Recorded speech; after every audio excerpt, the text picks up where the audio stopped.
do you wake up from a dream, a nightmare that you don't want to be in? Is it really that you do a bunch of things differently? You could, because you could say, well, when something scary is happening, laugh or make a joke or flip the lights on or something like that. But the main thing is that when there's a moment of fear or something trying to create that response, you cut that response off and you don't give into it, and you can watch it fade away at that point. Because then at that point, we don't really have to wake up for the dream.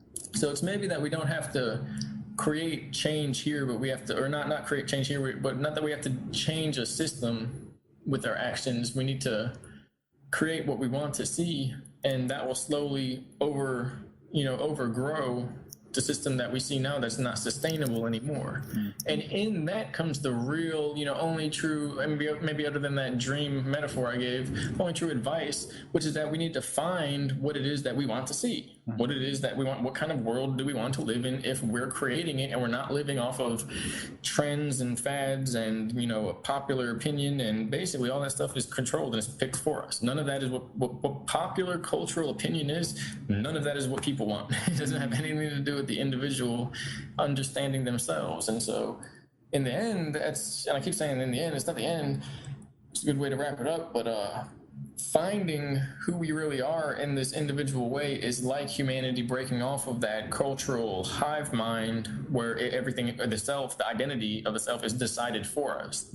Now that can go, in different directions. It's omnidirectional. We can go from this binary, I'm cultural versus I'm something else point of view to, transcending that shift in the middle above it and going in any direction from there, wherever we want to put that, which could be, now there's this neo-culture and no one really knows who they are, and it's all, cartoons and pop culture that they're connected to, or political BS. But in reality, that shouldn't overthrow the whole picture. It shouldn't change the fact that this is essentially a natural evolution of spirit and identity that honestly it falls into that nightmare situation where we don't need to destroy people doing that. We need to secure ourselves in who we are, which would be the alternative would be that, well, you can keep your culture. It doesn't mean you have to give everything up. It just means that you have to actually find yourself within that. And that's basically what's happening and what we're doing. And that comes down into everything, down to almost a charge and a battery. It comes down to the physical, the ground level, the ones and O's, and the, valuable, limited, quantized amount of life that we have. Where are we giving our limited energy to, spending our time daily and our mind, energy, and our body to produce, as well as emotionally, mentally? Where are we giving that? Because that's where we're going to be incorporated in the overall spectrum of the universe. That's what we're going to get better at doing and thinking within ourselves, in whatever realms we tend to inhabit. So, and that route in general and that perception is in my opinion very aligned with a highly efficient way of healing. If we're really kind of bringing this back to the idea of healing and collectively healing, that essentially is a really efficient, gentle, graceful way, as we were talking about, way of healing and kind of moving forward too. To just a couple little questions here. The reason why you don't use celebrities by name is because of what? Well, I thought about that as far as just they're tense about it. They're extremely tense about it. And I kind of said before, they don't want to speak out because they don't know how to put it, and their rep. Well, sometimes the people controlling this are a little bit not so nice, maybe homicidal. And so there's that, if you want to look at it that way. Okay. So at that point, you can't really get on anybody for saying, well, I didn't want to lose my life. And then, whatever judgment goes beyond that for whoever's on the inside and saying, well, you've been doing this and you took part in this, that'll all get handled within itself. And so as well, though, they want all this to come out. And once it does, they'll start speaking out more and more. That's the whole point. What people have said about, what you said about people freaking out. So imagine that's real. And that, put it this way, the people freak out because they're trying to speak out, trying to figure out how to do it, and they go insane. As well, they're getting hit with beams and radionics and devices and being cloned, and it's being weaponized against them, against people who are speaking out and things like that. So it's really basically it's like this: if one person does it, they're going to get hit and they get set back. That's a delay. If more and more people do it, then you can have any kind of change. If everybody's afraid and no one knows who's going to make the first steps to that, then it's only the brave that you're going to see stepping out, and the protected and strong that are going to be able to resist whatever is happening in accordance, with their policies on that. Then it's happening where more and more people are basically thinking on the same wavelength and realizing what's really important here. And then a lot of them are kept in this, there's a lot of occultic programming, and so it's made so that you're basically, they become idols of worship. You go out in a crowd of people and throw up symbols and stuff like that and shake your stuff. They're all like dying, loving you. Well, you're going to feel some type of energy transfer. That's how it works. Yeah, of course. You feel kind of like gods out there. So they get addicted to that. And the rest is just anxiousness on their part. Now, if they didn't have that, then I would specifically name all of their faces and names and actions, and not like the bad stuff they did, because I'll talk about that. Half of it is done to me, so you can't even get on to me about saying not talking out about stuff like that, because I'm just overcoming what they're doing. And of course they're doing it and looking at the look in their eyes is that they're being controlled by something. Exactly. And I know how to see control when something takes over the central nervous system. It's actually quite simple. And so whether it's technological or higher, and a lot of it is merged with the higher, with like spirits. And so in time, it'll all come out to that. But I'm not here to throw blame and haze anybody, because honestly, that's part of the plan. So, and I'm treating it like they're sick friends in a way. And I know, a lot of their personalities to the degree where, they basically, the real deal issue with that is that they sign contracts to make music. And so you can't really make this music and get out and put these symbols out that way, knowing what it's doing, if you're trying to work against that system. So that contract is like a time lock into it. And before, what you were talking about, time and the fear of death and all that, that's a Chronos time grid that people are in. Yeah. But, and so it's all part of the plan with that. On top of that, the celebrities I saw, the rest were every type of control or authority, from any type of monetary, authoritarian, judicial, political, religious, iconographic, cultural, every type. And then the dead ones, the people that were back in history that died in World War II and died in Jesus. So there's a whole crowd of people. It's like those movies where they're like, they all pop up, and it's just weird. And so it's much bigger than that. Definitely. And the only thing to worry about here, not worry, but the only thing of value then that's related to a goal required towards the end goal is that there are people still in the tunnels and the bases being experimented on, which obviously need attention, and that's what's coming out. B, the celebrities themselves that are basically crying out or being experimented on or controlled, and that needs to come out.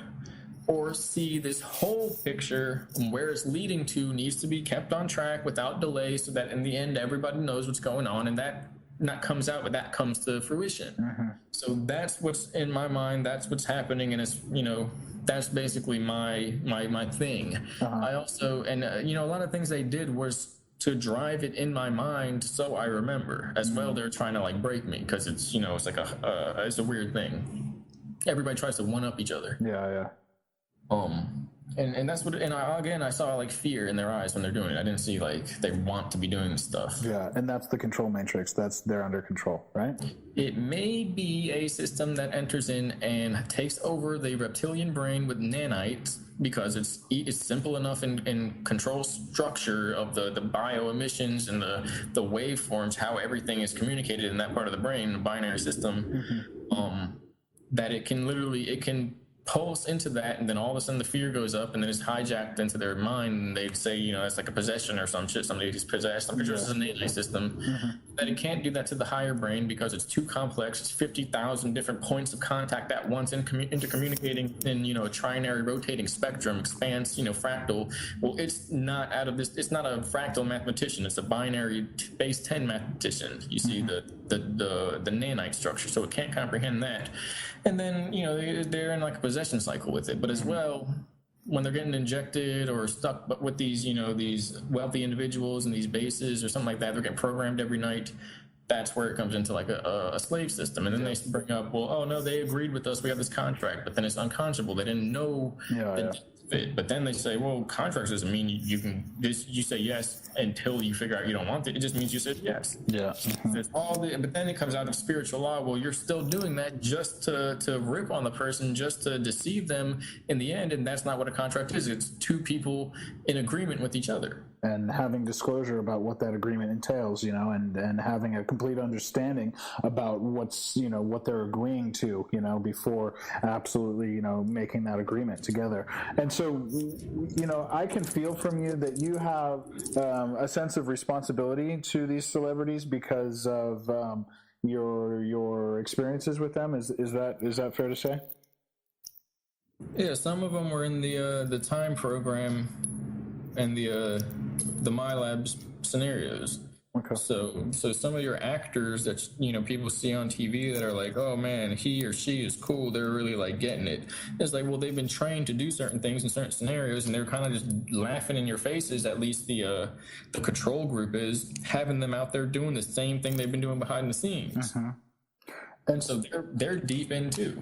And so with the responsibility of feeling a connection to these people and wanting to help them, for both the desired, individual experience of helping an individual, but also for the whole. When you talk about, that natural healing process and bringing this information out on a gradual level, the movements that are popping up right now are focused on meditation and group meditations and really kind of focusing, heart-centered energy towards different types of things. And one of the things that it kind of came to my consciousness as we were dialoguing here is that if there were names, it's very common to hold prayer circles for people that are in, that are suffering for cancer or whatever it is, and to concentrate, daily or weekly or monthly within groups on people's names, and being able to hold that. In the future, is this something that you could see potentially benefiting these celebrities? Like if there was one or two or three of them that essentially understood that, there would be a large group of people starting to kind of pray for them, or meditate towards, the breaking down of the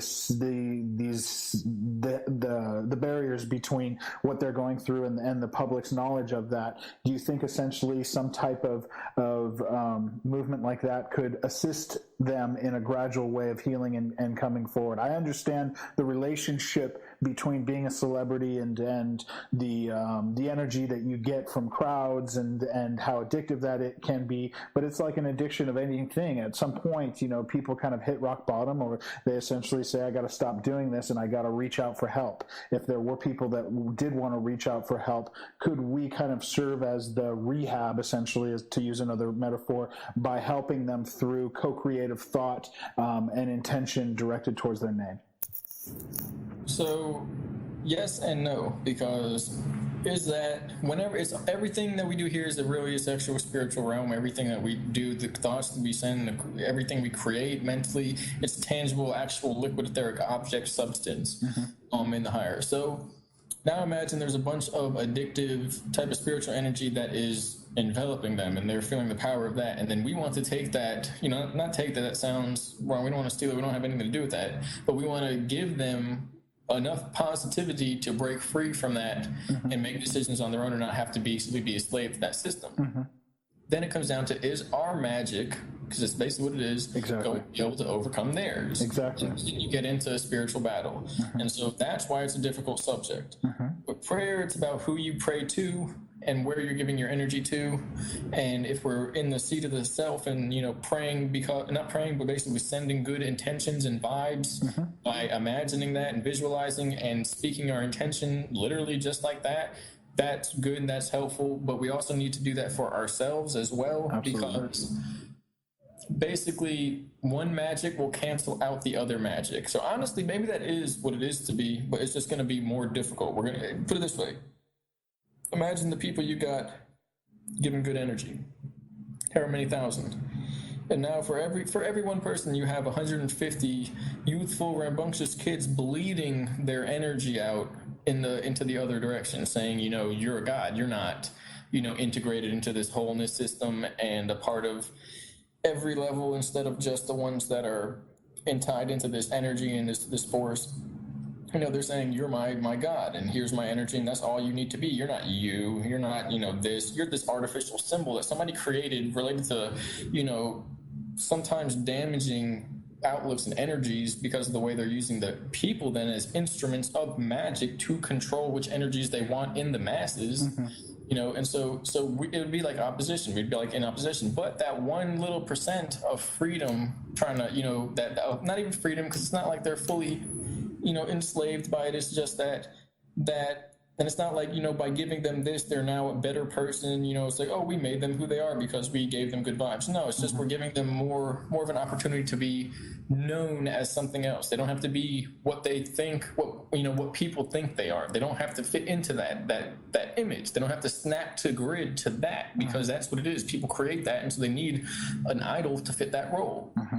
So it'll almost be like, two forces in competition. But maybe if we add that little bit of energy that's going to basically de-scramble that and tie their image back into our essence, our timeline, as a positive, beneficial thing for the immaterial and not just the material system, maybe that's enough for them to make decisions differently and see things a little bit differently and feel more relaxed and protected. And there is something about when people who believe in basically the purest form of what you could call God as the higher self and the source of all that is, when people connect to that and protect others within that light and view others in that, and again, not light of polarity, but of etheric consciousness, or liquid etheric essence of a higher value, a non-value, so a higher essence, then they say that their black magic doesn't work on that person because they're in a way protected somehow. And so all that comes into play. And so, for me, my journey has always understood on a core level that this is a spiritual battle, that there is a spiritual battle playing out every single day on multiple levels of our existence, And yeah, we can say that, that we create our own reality, and if we agree that it's a spiritual battle, of course it's going to be a spiritual battle. But for me, I understand that kind of battle between light and dark is the perpetual motion that drives evolution and drives consciousness and drives expansion and learning, that without the contrast of light, dark, on, off, that there would be, that essentially it creates this torsion of moving forward and evolving. And so when I think about it in context to now, there are definitely deep parts in me that feels like this is where this natural scenario is going to evolve to, is that it will evolve to a level of, a battle between dark and light to kind of break through to that next kind of level. And I understand that there's lots of religious conditionings around that and things like that, but on an internal level, when I kind of check in with me within a higher self, I can feel that essentially. And not only that, it doesn't feel like programming. It feels like the natural kind of circadian rhythm of things and how they kind of, support each other to evolve. And so when we're talking about it in context to, this celebrity scenario here, the idea of, channeling, light, protective light to these beings that are asking for it. I'm not saying, all celebrities across the board, we take, all Oscar winners and create a campaign for them. I'm saying if there are ones that come through you, or essentially come through the public, or reach out through other, whistleblowers and say, I'm ready to have some help here, or this no longer feels good and I want it to change, that within that desire to have a different existence, where can we as a community kind of come together and support them in that spiritual battle? Where can we do that? And those are the questions it brings up for me in the dialogue. It's kind of strange. You could say that battle exists everywhere. Of course, when anybody's putting power over another person, and it's not in any way beneficial, and really any power isn't, but we can help each other, people, in certain ways. It has to be seen for what it's really doing to people. So that means everything, every check that's written, every paycheck, every command, every order, every ticket, bill, fine, all of that stuff has to be realized for what it really is. Every law. And so that's really not a linear task. It's not that we're going to go one by one and pull each band-aid off of the system. Then it comes kind of, to a harsher reality where it's, well, like, some people are not going to at all. They're not going to wake up, period. They're just not going to care. At least not until, maybe not it's too late. No, they'll still get it fine, but it'll be, more like that ascension device where it's all the trauma at once and it's a very difficult experience. To the degree where then we have to come together and find those of like mind that are going to begin that process with us and with each other, and then forming groups that are capable of that. That's the new culture, the new society. That's the new culture of the world. It's not, I'm from here and I do this. It's, I'm from Earth and I know myself. Exactly. And so within that, then you can tie it into, that is essentially the 9 Veals. And there are more, but it relates to like octave frequencies of the universe, in that we appear to be repeating cycles until all the harmonies combine and we can see the whole system. And it's just that we repeat each lower layer over and over again until we surpass it and surpass the other one, while holding awareness of the lower layers all the way up to the end, which is really the beginning. It's neither, it's the beginning and the end. And with that, it's that it has to be, it's not fought, but it has to be fought on all angles. It's not something that people can initiate for anyone but themselves, but it's something that we have to come together for. So we're like in a paradoxical situation. It's also not anything we can do, but it's something that we have to look for. And by knowing ourselves, we're initiating into this world, on our own. It's very much of a paradox. The rest, tied into the celebrities. Well, celebrities are tied into the system. The system's tied into how. Well, we need to not be aware. Well, not be aware, but we need to not. People, it goes back into who's going to wake up and who is going to choose not to.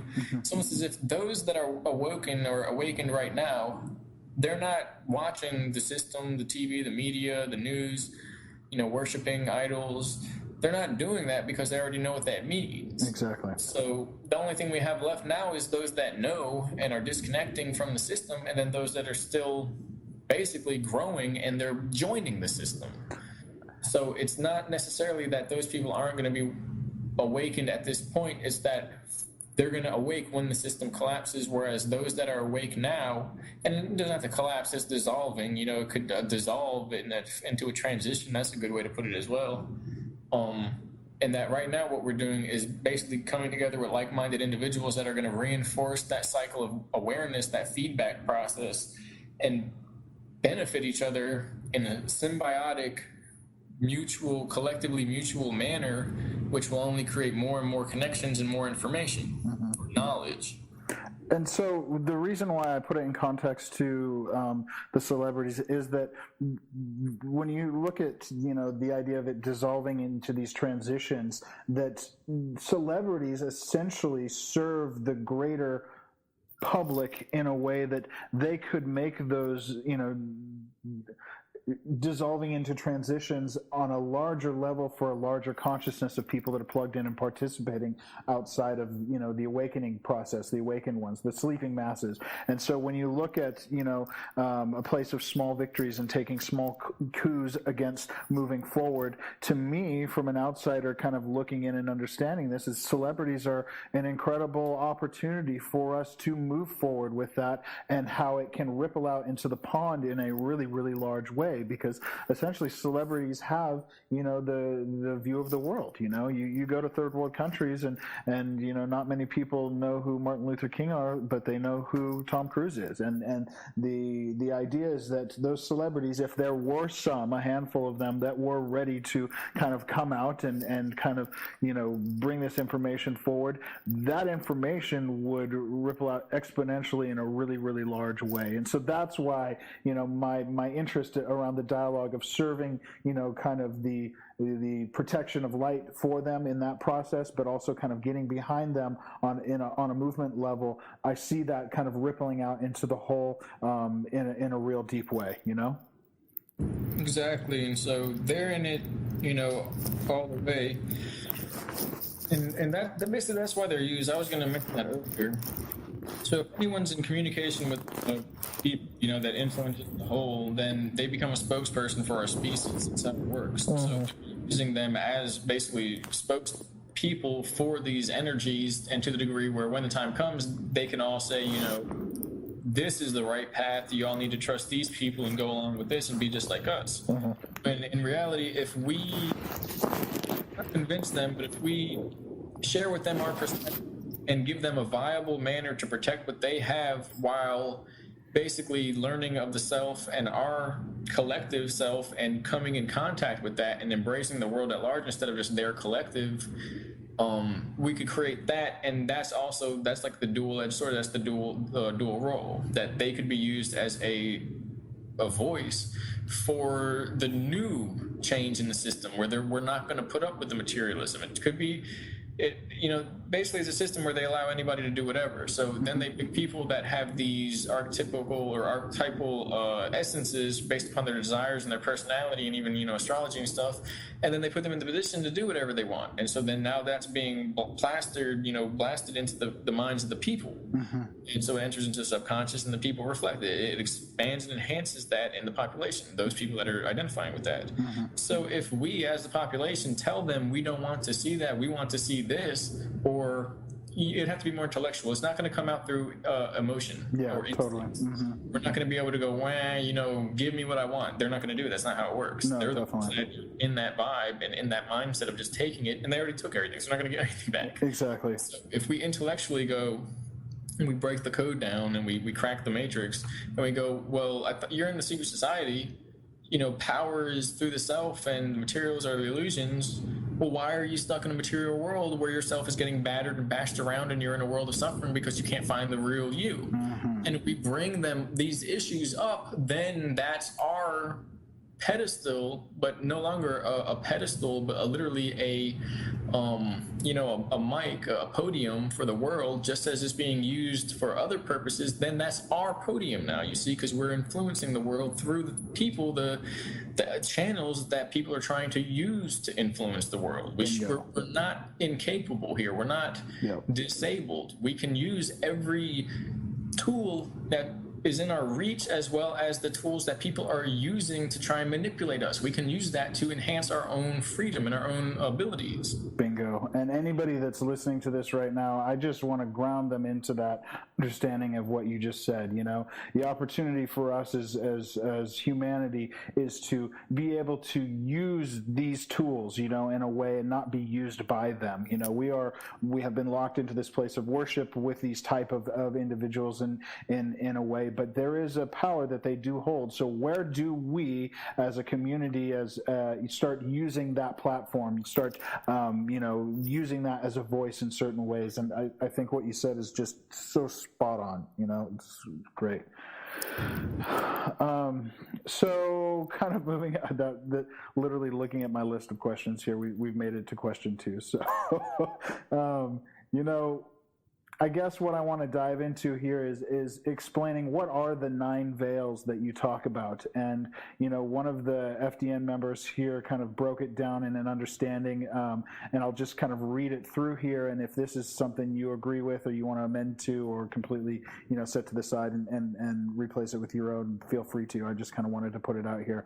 The first veil being politics, the second veil being history, the third veil being global control by the elite, the fourth veil being secret societies, the fifth veil being secret technology, phase 1 potentially, the sixth veil being reptilians and aliens as a controlling force, potentially phase 2, the seventh veil being the power of sacred geometry and numbers, the eighth veil, God, love, and all things unity, it is all one, and then the ninth veil being perfecting love. Does that connect with you at all? Yeah, that is the series of rituals that they put us through to test our souls and see if we're going to dissolve into the abyss of self irresponsibility and degradation, or whether we're going to accept responsibility. Moving literally looking at my list of questions here, we've made it to question 2. So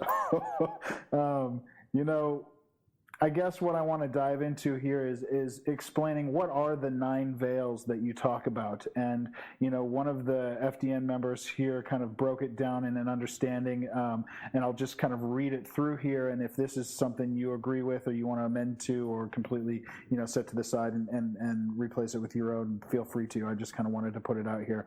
The first veil being politics, the second veil being history, the third veil being global control by the elite, the fourth veil being secret societies, the fifth veil being secret technology, phase 1 potentially, the sixth veil being reptilians and aliens as a controlling force, potentially phase 2, the seventh veil being the power of sacred geometry and numbers, the eighth veil, God, love, and all things unity, it is all one, and then the ninth veil being perfecting love. Does that connect with you at all? Yeah, that is the series of rituals that they put us through to test our souls and see if we're going to dissolve into the abyss of irresponsibility and degradation, or whether we're going to accept responsibility, choose love over, coldness, and put the world together using this creative force within us, the soul power, and literally reconstruct your realm. They put us through these labyrinths of feedback computer system simulators inhabited by AI fucking demons, and we have to basically battle them. Mm-hmm. What it plays out as is the people that represent each realm, the certain control to another control to the secret control to the entities to the harmonics and computer systems to the differentials between spiritual planes into what we call these controller God forces, into the ultimate unveiling, and that they appear to us and they appear to try and sell us their version of reality. And that's what's happened to the world. That it's hard to describe because it's as if each one of those is a timeline that Earth played out an entirety of existence and said, well, this doesn't lead to whatever it is, restart. And we restarted. And once we get through the 9 of them, we go, oh, this is what we were doing the whole time after however many thousands of years of collective continuing awareness it takes to get there. And individually, we go through that. Absolutely. The strange thing is they say all they're doing is putting the person's consciousness through the actual history of the human race, that they're activating the DNA and the systems actually pull one through the human race, the entirety of our history. And that in order to exist in eternity on the other end, you have to be one of the conscious beings that started that process and made it to the finish line. And finished it. Otherwise, it's just like a simulacra. Mm-hmm. And so, or an uncompleted consciousness, a pyramid without the capstone, which whatever, and that can be taken many ways. Mm-hmm. But and so that was one of the ways it was explained as far as word for word. That's what they called it. Mm. And this is all in a live action demonstration theater performance art, where say the celebrities, or not celebrities, but the some of the the secrets or the one of the levels. Basically, we have to pass through death on each of those levels. Mm-hmm. They perform sacrifices on some of them.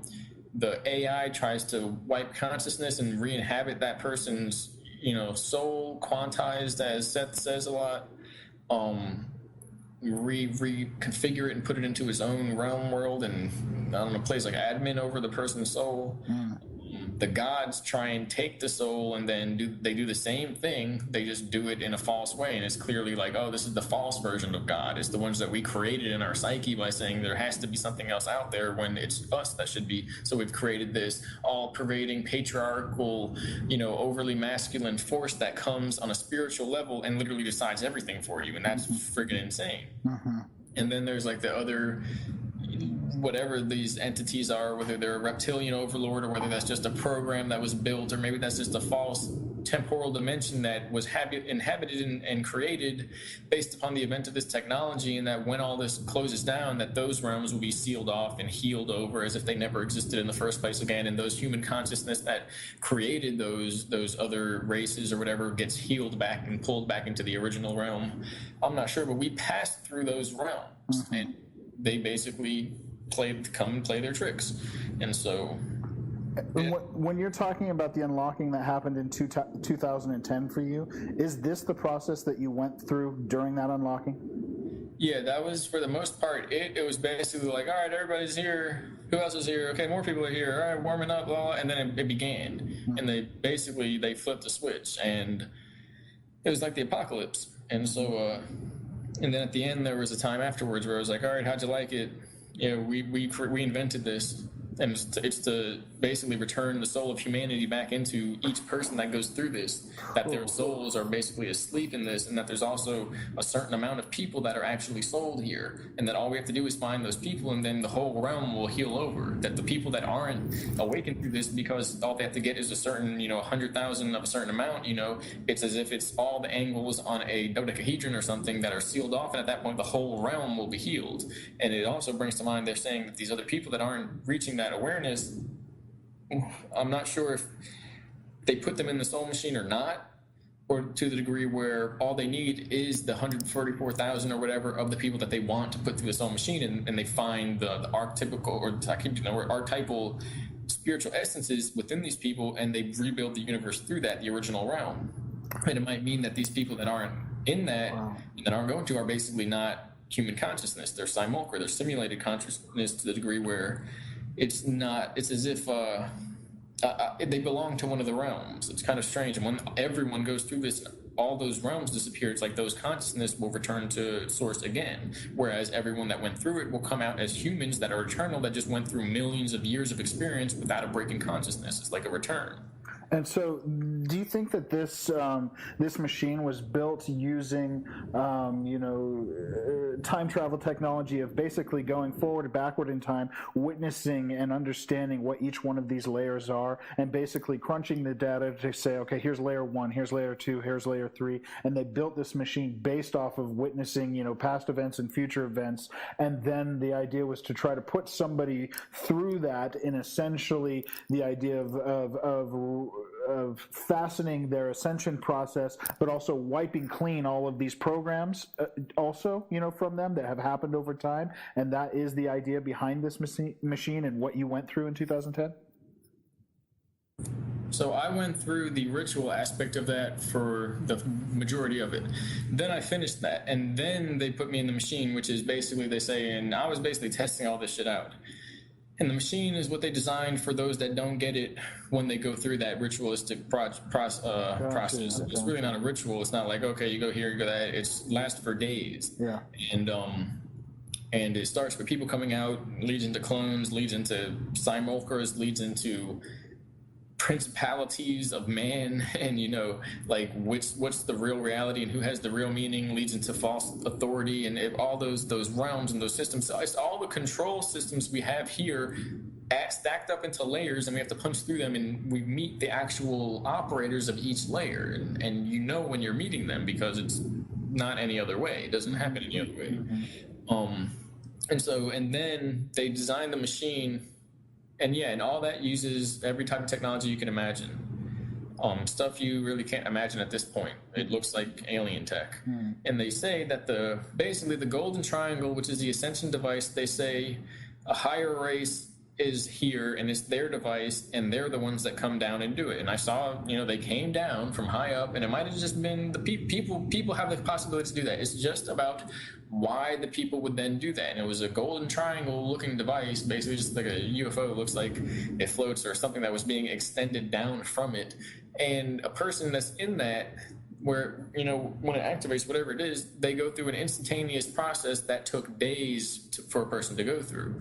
And and so that's afterwards. And that's, if nothing else works, they have that.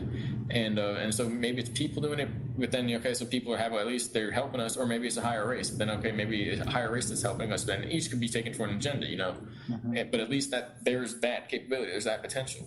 And the beings behind that technology of the Golden Triangle technology, did you ever see them? No, apparently no one ever sees the highest beings. You can only feel them. We've seen the reptoids come down. You feel them. You get a feel for that. We've seen the Greys, which are just like the synthetic Greys, the programmed beings that the Nazis created. That's just like an artificial biobot guided by another person, and then there's these simulated clones they're not souled humans. They're just computer systems. It's the craziest thing. It's not like, what's your name? My name is whatever, computer 2. And then what's your name? Computer 2. And no, it's like, what's your name? It's like, I'm here to take you and I want your soul. It's like, it's crazy. We can't imagine what it is. It's not okay, I'm stupid, I'm a computer, I'm just going to say the same thing over and over again. No, it's a person that's smarter than us but has no soul. So it's literally like a demon Autobot or something. And so then there's very high technology that they use to get one through that, and a lot of it is basically the ability to stop one from dying. We've seen the grays, which are just like the synthetic grays, the point. It looks like alien tech, and they say that the basically ritualistic process. It's really not a ritual. It's not like, okay, you go here, you go that. It's lasts for days. Yeah. And it starts with people coming out, leads into clones, leads into simulacras, leads into principalities of man, and like what's the real reality and who has the real meaning, leads into false authority, and all those realms and those systems. So it's all the control systems we have here stacked up into layers, and we have to punch through them, and we meet the actual operators of each layer, and when you're meeting them, because it's not any other way. It doesn't happen any other way. And then they design the machine, and all that uses every type of technology you can imagine. Stuff you really can't imagine at this point. It looks like alien tech. And they say that basically the Golden Triangle, which is the Ascension device, they say a higher race is here, and it's their device, and they're the ones that come down and do it. And I saw, they came down from high up, and it might have just been the people have the possibility to do that. It's just about why the people would then do that. And it was a golden triangle looking device, basically just like a UFO. It looks like it floats, or something that was being extended down from it. And a person that's in that, where when it activates, whatever it is, they go through an instantaneous process that took days for a person to go through, and and so that's afterwards, and that's if nothing else works, they have that, and so maybe it's people doing it, but then so people at least they're helping us, or maybe it's a higher race, then maybe a higher race that's helping us, then each could be taken for an agenda, but at least there's that capability, there's that potential. And the beings behind that technology of the Golden Triangle technology, did you ever see them? No, apparently no one ever sees the highest beings. You can only feel them. We've seen the reptoids come down. You feel them. You get a feel for that. We've seen the grays, which are just like the synthetic grays, the programmed beings that the Nazis created. That's just like an artificial biobot guided by another person, and then there's these simulacra AI inhabited clones they're not souled humans. They're just computer systems. It's the craziest thing. It's not like, what's your name? My name is whatever, computer 2. And then what's your name? Computer 2. And no, it's like, what's your name? It's like, I'm here to take you and I want your soul. It's like, it's crazy. We can't imagine what it is. It's not, okay, I'm stupid, I'm a computer, I'm just going to say the same thing over and over again. No, it's a person that's smarter than us but has no soul. So it's literally like a demon Autobot or something.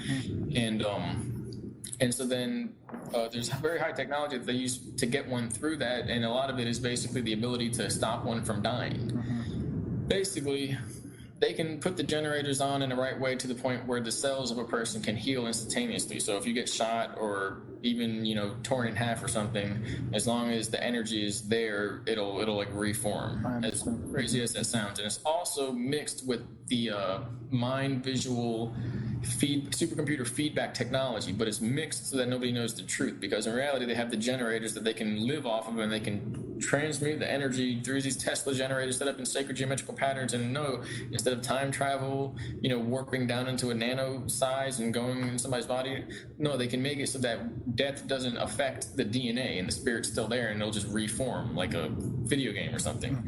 And there is a video game system that's a simulator that does that same thing. But what it is that they then expose that person to all these entities, and as a result, when what would normally kill a person out here happens, you just restart. And so it becomes a video game of a labyrinth that a person has to escape, and that is reminiscent of the Cube or the AI Matrix, or whatever you want to look at it as. And again, it's all relative to how long the person wants to be in it and going through these things. And that's like a system they designed, and yes, it is basically, it's very simple to describe, but it's impossible, because all it is the program that we have out here in the original form. So connect that is that they designed it based upon the programming and the traumas that are out here. So it's literally designed to bring that trauma out of the person by initiating that, which is almost like a nightmare device, a nightmare ritual, a nightmare group, if you will, a group of death, the Brotherhood of Death, if you want to call it that. But it's that they're using that to punch through the trauma and the death. They've been around for a long time, so they're dealing with the results of being in that state and having to deal with humanity being in the state that they're in. What it did is created a contrast, as if you will. So there's like a rift of dark energy between the two societies now, when in reality they could have just coexisted. And in your time at all, did you ever see a being or Simulacra manifest into the form of a golden triangle head, where it had the shape of the head was actually in a golden triangle? I don't think so, but there was a few. Out of one of the levels, it's a temporal plane, probably operated through the computer and the chip, where it's like all these AI demons and devices, and it can become anything that a person like residually emits from their mind. And so there was a lot of religious like devices and beings, like the chimera beings and stuff like that. And so there might have been something symbolic towards that. But I as far as triangles, I really only saw I've seen plenty of craft, but that healing triangle at the end was the only plain golden triangle with this almost rainbow-like etheric spiraling energy coming off of each layer. Okay. And then when you're dialoguing about this stuff with me, what comes up is the natural kind of mirroring. When you talk about this process being a ritual at first, and then that didn't necessarily work, and then they went into a machine process, is that correct? Do I have that understanding correct? Technically, I just wanted to experience it, and it's not a machine to the degree where it's literally a generator that just pulses out energy. Then there are machines that take the consciousness, and essentially that person is inhabited by the machine, or the consciousness inhabits the machine. And so that's like, it kind of gets borderline weird stuff when we mention that word. Although it does go into essentially it's a forced ascension. And that's my point here is so the ritual that you went through is also a way towards ascension, correct? Yeah, and the ritual, as far as how that ties in, is simply basically, it could be anything. Well, they have technology. They used to do it through a variety of ways. Imagine a shaman in ayahuasca ceremony or iboga, and they're literally people throwing up and like seeing their horrors and demons. They're healed after that. And so now it's all technological, where they don't even need to use materials. They can just beam energy at a proper frequency, and it will trigger these spontaneous awakenings in the brain, and all these, you'll go into eternity and be like, oh, everything's fine. Yeah. What happens is people bring up, oh no, I got to do this. I want to do this before I die. I want to do that and this, and oh no, I did that and I have to feel bad. And all these traumas come up. They come to the surface, and then add a little bit of a feedback hallucination to the degree where you don't have to drug them, but you can turn on a frequency that hits the brain in the right way, and the computer's now going to play out a simulator mode where now the experience that is giving them trauma begins playing out in fast, repetitive motion in front of their eyes. Yeah, so where it literally simulates death. And what happens in that if we didn't change and die. And we really don't when we die, but we change in format to the degree where we don't really care about what happened on the earth plane, which is a bit of a problem. But imagine you could pass through as you're still yourself, and which is what it is. It's what the goal is in a way. We want to wake up and still be the person that is there, instead of just like completely forget. But they basically, it's not like they simulate it, but they simulate it. But it's not like they simulate it in terms that what we see is it's not real. Right. It's literally it's more real than real. If we do it without that, we're not going to probably make it. We're not going to know unless we're extremely spiritually involved with this life, and maybe even die on our own, out of our own choosing at that point. I understand. And so I can't help but notice the similarities of those two processes in the context of transhumanism versus natural evolution, natural ascension on that level. And so to me, is there anything you kind of want to say to that point on that context? This may be the transhumanist way of pulling energy from those who are naturally experiencing these things and trying to devise a spiritual ascension for their basically not mechanical existence, but more digitized existence, Exactly. where they have to quantize it and encode it before they can experience it. Definitely. I'm glad that we got that out. I was feeling that, so that's awesome. The other thing I want to bring awareness to is these 9 veils when we're going through politics, history, global control by the elite, secret societies. These are essentially the same things, obviously, that people go through as they're waking up. When you look at a question, that I get often is, where is a topic that can essentially start people to wake up in that process? And essentially, it's the same thing of, where do you break through the first veil? And one of the things that comes up a lot, and, I think about a lot is, WT7 and that building coming down. And that's the kind of the first, breaking through to really kind of understand politics and understand, how, oh shit, we've all been lied to and manipulated on that level. But these 9 veils are something that I relate to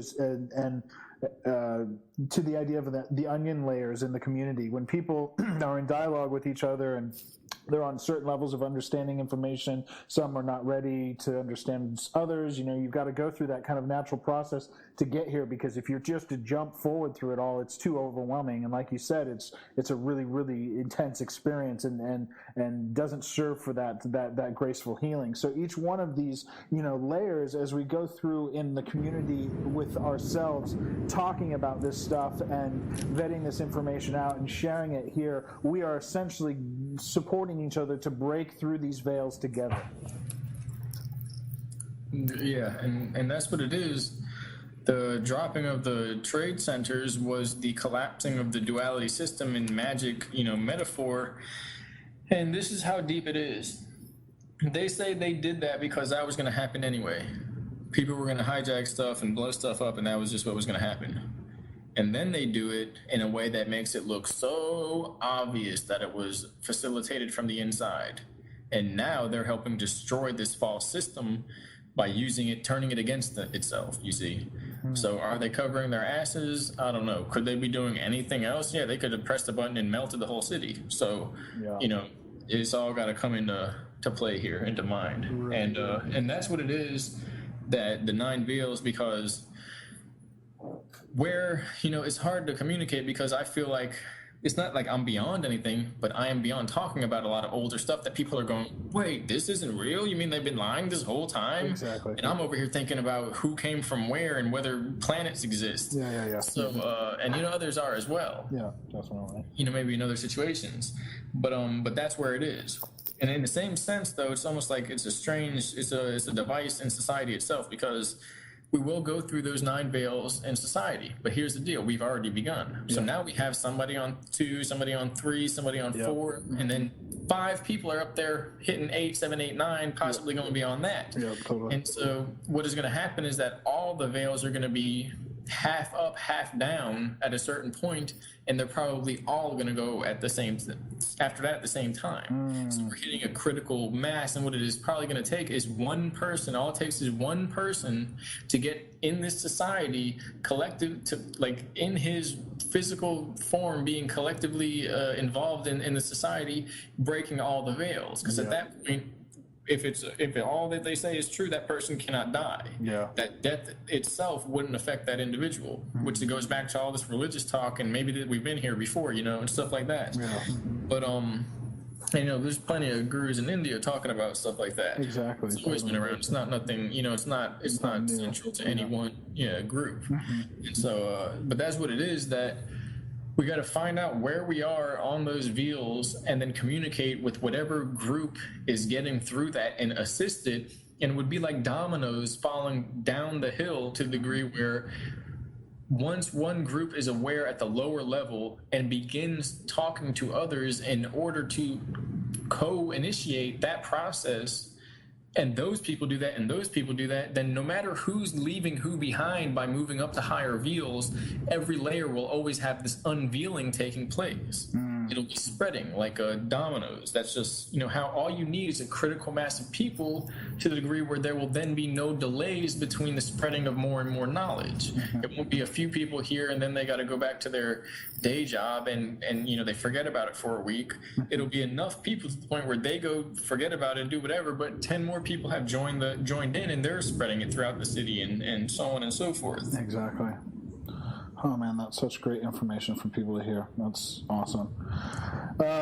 So one question that just kind of came out of this last little round here is why are you waiting for other whistleblowers to come forward with certain information? Why are you why do you feel inclined to wait is what I should say? Because there's a lot of talk about inserted memories and false memories, you know. And where I'm at now, I'm not confused. It literally hurts my head to think about certain things far back in my memory. Also, I've also had a few concussions. And as well, there's a slight security situation, if you want to call it that, where we were dealing with pretty heavy things. You know, it doesn't make sense that there are simulators designed just to do that, or at least to the degree where they're going to, I don't know. There's a lot of pain and suffering that people went through. If it was all just to imagine things, then it doesn't add up, is all I'm going to say. And it could very well be inserted memories, but then that's just all I'm trying to say is that if those are inserted, well, guess what? That's because they're covering up the real ones. And not even for me, but for like whatever faction is out there doing it, because they have by all means the capability to set up off-world civilizations, and they have done that. So inserted memories for a secret space race is not very intense. The other option is the same guys you see putting symbols up, doing stuff, and they have a space race. So at best, they hired a fake space race to pretend they're good, and or maybe at worst, and at best, it's another space race that's a military working for the defense of Earth. And are you talking about Solar Warden? Yeah, and exactly. There's a recent rumor that they were infected or something like that, and so at the end of 2000, that event, that was what it looked like as far as like a backstabbing situation that came up, to the degree where it was literally from them being in proximity to certain infected individuals of the shadow groups that they began going insane type shit and getting just like fed up with the whole situation, to the degree where they were starting to try and kill each other right there, and they're in clone bodies, so it doesn't even matter. It was just like there was a breakdown of the structure of their mind, and apparently that happens when they come on the surface. They go crazy. Everybody goes crazy once because it's just like people. It infects people. It's the craziest thing. But and not just them, but anybody, any one of those groups, when they come down, and they don't live in society for that reason, because they say it's the negative energy of people, even the people that live in the underground bases, and you would think that's like as far as you can get. And in the same sense, those are the people, not maybe those, but like the people we can't see are the people that want the truth to come out, but it's in this control system where bringing the truth out, where it's thriving off of ignorance, would kill everybody. It would collapse the system. So it's and again, it goes back to the allowance of the cosmic drama to be played out with the celebrities, the artists, whoever's involved, and in that degree that it can't be handed to people. People have to take it for themselves. It will never ever work that we can get handed our true self. It doesn't work that way. It's not. It's impossible. Definitely. And so that's what we're kind of looking at here, but. There was a talk about that, and so I kind of feel like I don't know. Then, like I can't. It's a crazy mind game that they're either playing with us or that reality is playing with us, because that's what it is anyway. Exactly. On top of that, I'm pretty sure that's what it is anyway. No one really knows why we're in the situation we're in. Totally. We think with our memory breaks, it's a little weird. Well, we're in a higher dimensional universe where you can be anything in terms of what realm we're going to, whether we're eternal or dreaming or a friggin' a teacher or a laborer or something. None of that really exists. Definitely. Where it's in our head ideas, and so and then there's with the time, there's a big issue where everything has to be settled and people have to know nobody can be bounced ahead in time, otherwise it creates cataclysms basically to control itself. It was something about I can't remember exactly why, but it was earlier on we were talking about how it has to be like played out in that way. Humanity has to have that chance. It's because if somebody uses information basically they got through a higher process with the technology, and maybe even in time, to the degree where we wouldn't have naturally been at that level, just like I was saying earlier, where they're kind of bumped us ahead, where we're thinking we should be somewhere better, when in reality we're right where we should be, but because we've been toyed with all this high tech and society games, which honestly works only because we've been not delayed, but we're so far behind in comparison, that we think we're in trouble and we're stressed, when in reality it's just we're right around the corner. it's almost like we drove in the dark with the lights off, and we think we're lost, but literally that was just a bad idea. Whoever wanted to shut the lights off. Exactly. And so just to kind of refine the answer to the original question of why you're waiting for other whistleblowers to come forward, it's a sense of insecurity about the information that you have, that it may be essentially program memories or something to that extent, and so you're waiting to kind of see that information come forward to kind of verify with yourself on that level? Yes, and to clarify, because now people are this is 2 hours in, I don't know who's gonna listen to this, maybe the 14 people that will. And more will once all this comes out, because this is... I think you'd be surprised, Dog, at how many people are gonna listen to this. So basically, those memories have to do with Mars, ancient Egypt, the time I spent before this life on craft in what we call hyperspace and the sky and all that. And essentially that's it. Okay. Everything else I am positive they have been doing. But I would second a guess that your intuition, your little compass inside, is leaning towards these were not screen memories. That these were not. Am I right? Well, maybe but that's how screen memories would feel. And on top of that, maybe the ability for me to determine that I have a something to figure out is that it's the screen memories. And so again, because that was brought up in the disclosure. Of course, they're not telling us. But see, the thing is, at the end of it, they gave me a file, and I couldn't read through a few pages. And the rest of it, including the first pages that I read, other than the fact of how I was responding, like with my jaw open, like shaking and stuff, is that I didn't want to read. I didn't want to know. And so it's really strange, but it doesn't add up with the way people were in that situation and the way they were there. It just doesn't add up that it would be screened. But in the same sense, I do see definitely there are two worldviews that are created. One basically where Mars is inhabited with entities, and the other one is basically, and all planets, are basically like that. And along with that one, it's a mix between what people call the flat Earth and all that, where space is not space, but in the sense these planets are reachable, but that they're essentially made out of light or gas, what we could call like liquid light or gas in space, and that you can't land on them, you can't get to them, you'd have to transmute into them using it kind of like a portal. And Earth is kind of a central plane where all of this kind of shines down and coalesces into one solid continuum. And then you have like the flat Earth theory people have, where because this is all heavily a lot of their programming, as well as hidden truth maybe, where there's a dome and the stars are moving and they're close. A lot of stuff like that with the distance of the sun, the rays, the angles, the curvature, a lot of that makes sense. And I'm telling you, with Jesse, when I did a talk, I couldn't really break down how it was. I actually had some pictures and they match it, and it was connected through this guy, John Rappaport, who did a lecture. Basically, it's very strange, but it's neither a ball nor a plane when you look at it from high altitude in one of the craft. I'll tell you, it is both. And when you look at it from basically the GoPros, and not even the GoPros, but basically the GoPros, how they go to a certain 30,000 feet, 70,000 feet, and they show a curve around Mexico, and it looks like the curvature of the Earth, right. And it's like, well, that doesn't make sense. What does it bow back out on the other side to make up for the other part of the Earth? But here's the deal. Then you go up anywhere and you look around you and you see the horizon come up to you, to your eye level.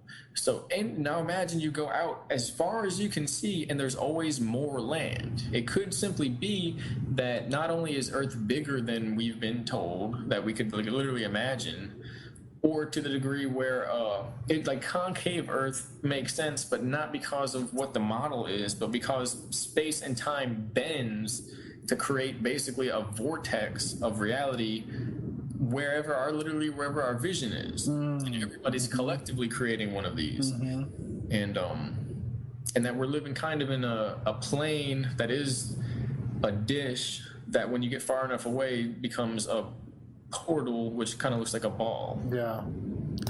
Oh, that's great. That's great thinking about.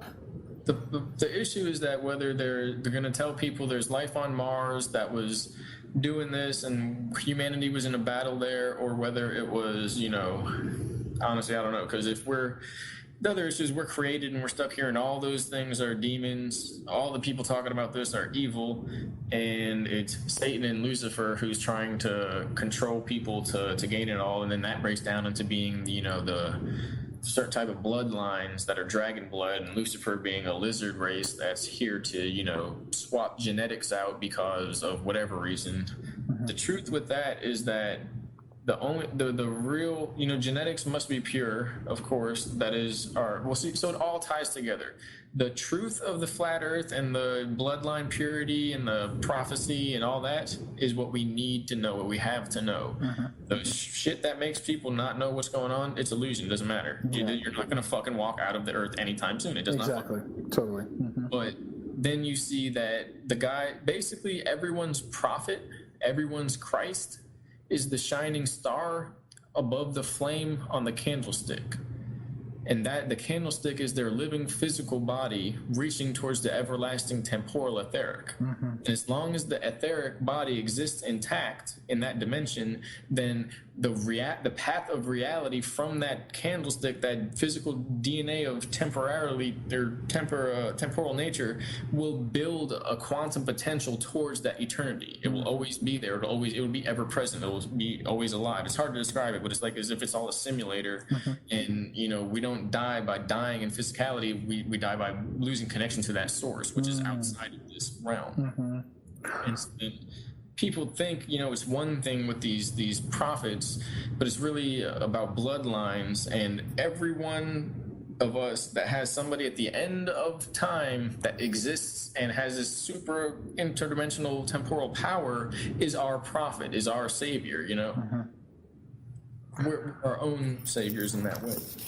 Definitely. And on just that note there of we are our own saviors, when one of the hardest things for me to think about around disclosure is looking at the people that are kind of at the heads of them. And I will not name them right now, but when you start understanding that the people at the forefront of this disclosure movement are essentially tied into the same families and bloodlines and secret societies, you start to wonder and you start to question, what do these people have to benefit from disclosure? And when you think about it in the context of we're all in this collective dream together, where does it serve these people to have us all wake up and start dreaming within their reality, their understanding? Right now, the majority of the world is locked into a dream that doesn't see this type of stuff, at least on the linear level. I think that it's subconsciously, the connection to the higher sources within each of us, but, essentially where it's being lived out in the 3D format right now is that we're not really kind of seeing any of this stuff, and we're not living by it. And so essentially, by us dreaming collectively together in this, are we serving as a parachute for these people that are kind of, in the upper echelons of society and are in these secret societies? Are we holding back their progress in some way? And so they're needing to kind of get this information out to get the collective dream to start, organizing itself towards the focus of their needs and their desires. Is there kind of that trick that's going on there with the manufactured consent in a way?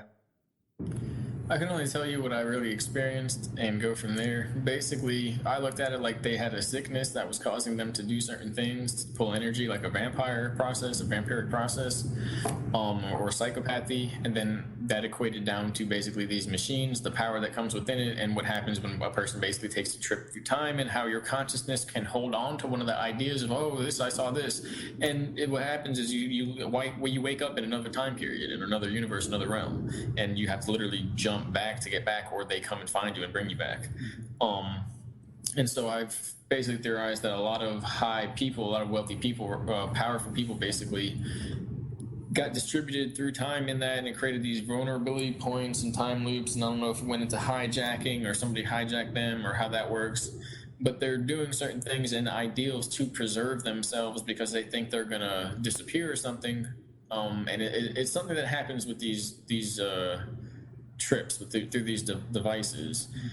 you kind of wake up, but you don't know which reality is real, and you're in this temporal situation where you have to make the right steps, otherwise reality itself collapses. You watch the universe vibrate and shake from side to side, and it tries to, it almost, it's like it's deconstructing. And so very strange, but that's the type of stuff that goes down. Actually, I've seen some media on it, just putting it on TV and stuff in a funny way. And so I theorized that they were abusing the technology and ended up kind of like that, and their minds are a little gone to a certain degree. And so at that point, then it's about, I was kind of trying to figure out a way to because they say, so with that said, then they say that they're being held back because they can go on into a type of eternity, but they can't leave this realm until people are all together one and whole. So on top of that, then there's been points where the story changes from that to they're enslaved here by their own system that they created for people, and now we all have to basically collectively destroy it and save each other and ourselves in order to make sure that the whole humanity goes through this change and the universe, in essence, doesn't break in half and create for the first time ever, temporary, eternal moment where everything effed up, and it just plays on repeat in our cosmic mind until it's no longer plausible that it'll be experienced again. As if we're in like a simulator that will get played back over and over again as long as the guy that owns the device, the simulator, is happy with our performance, if you will, our balance. And they say it's all about balance and things like that. In the same sense, they say that the simulators that were for control systems were supposed to be here so they could leave, and that these control systems would just play along and basically doing their job, and so that people had something to overcome, and all they had to do was overcome the control system, and that they were trying to help people. So it's like a weird mix-up where you don't know if they're just like out of their mind with either explanations or actually being caught in some other dimension where they think like this is the path to stopping the universe from destroying itself by sucking people into this machine or something, something completely weird like that from this point of view. But it comes down to healing, that there is a type of vampire infection that is making people take energy from others, and that they can be healed and that they need healing. And at the same sense that even if they are playing a good role or whatever you want to call it and are ready to move on, that people still, no one can leave until we all come together as one and basically unlock the whole system. And so just on that same context there, when we were talking about WT7 and you had said, mentioned something to the extent that, that it was going to happen already and that they intervened in a way to make it so obvious to kind of support the breakthrough of those veils. When I think about it in the same context to disclosure and the people at the same, levels of echelons creating partial disclosure or, or deviated partial truths and things like that, it hits me in an understanding of that is potentially there also to serve us in the collective breakthrough of consciousness. It's not necessarily, because I hear a lot of fear dialogue going on in the community of, oh, they're leading us down this road to kind of do this or to do that. And essentially what I see right now is the need for the entire collective to kind of wake up together. And because they're kind of playing that role out, that creating these distortions that can be easily seen and understood supports that overall waking up on a gentler level, because you're seeing it for yourself, you're recognizing it, you're going through your own system of discernment of this information and allowing that to kind of ripple out through your community in a natural way, and it supports that more gradual evolution. Does that connect with you there? Yeah, basically, violence didn't help. And on top of that, whether there is one way or another as far as who we blame, there's still a system that we have to wake up from, and it's still very personal and about ourselves, and it's our own process. Exactly. We'll decide how to get to that, I will assume, later. Definitely. Because, if we go into trying to blame people, it's going to get to such a degree where we're going to literally restart this system, a slavery system. Whoever takes them out is going to be the new friggin' guy that bosses everybody around. Exactly. So the only way to avoid that is to avoid the problems and literally digest them, like you say. All right, so we're 2.5 hours in. How's your energy feeling right now? I know you get pretty tired at the end of the evening, and you're 2 hours or so ahead of me, right? Yeah, I'm all right. I feel like people are going to be overwhelmed, so maybe some more concise verbiage on my part, and yeah, I'll try and that's my feelings. I think that the information that's coming across right now it's very dense and it can be overwhelming, especially for people that are on different levels of that kind of veil awakening. But overall, the information that we're kind of bouncing between us is really good at understanding that we're all in this together. We have to make a conscious choice. That there is no kind of victim, there is no victor, essentially on that level, and that the understanding that's here in this knowledge is that we are all one and we're working towards this together, and that's how we can get through it.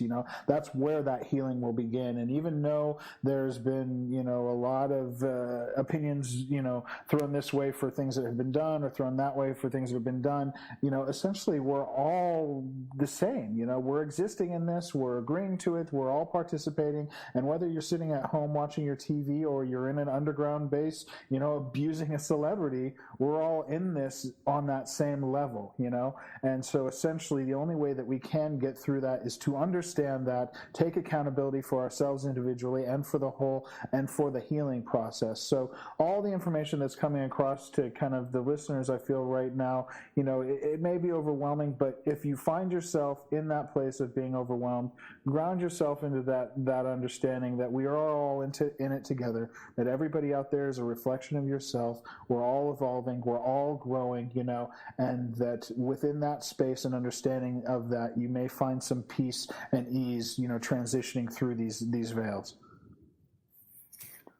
On top of that, there are parts of the shadow self which will appear as whatever our fears allow it to, So there is a lot of stuff that's heavy. It's crazy to see. Yeah. And that's just when I experienced going to bed at night and, like having these introspective lucid dreams and stuff, which eventually led me to walk around in this area that turned out to be a tunnel, which apparently they were attracting people to come there.